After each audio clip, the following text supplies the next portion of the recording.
Okay mga kaibigan, last 100 meter for the 4x100 meter run relay elementary girls.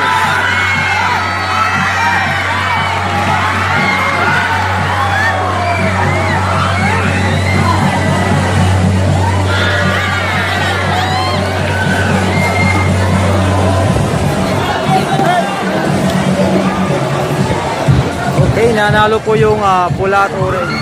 Pula na may orange yung kanyang damit. Second po yung nakapula.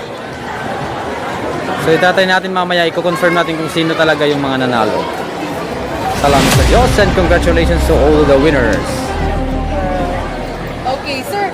Ano po nararamdaman nyo ngayon na nanalo kayo dito sa sport na ito? Siyempre yung sa lahat masaya ma'am dahil nagbunga na rin yung pinaghirapan nila sa training. Kumusta po sila, sir, as trainees? Yung tinatrain nyo po sila. Ano po yung mga challenges na naharap nyo? Siyempre, sa lahat, dati na kasi sa kanila naman malayo sila sa kanilang pamilya. Tapos, siyempre yung hirap sa training. Pero napagtsaga naman ngayon. Napagtsagaan. Hala itong panalo ninyo. Ikaw?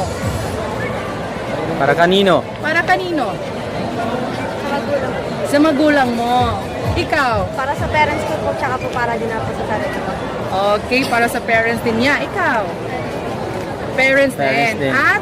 Para po sa relatives, coaches, trainers, and chaperones. Okay. Anong masasabi nyo sa region ninyo na nanalo kayo ngayon?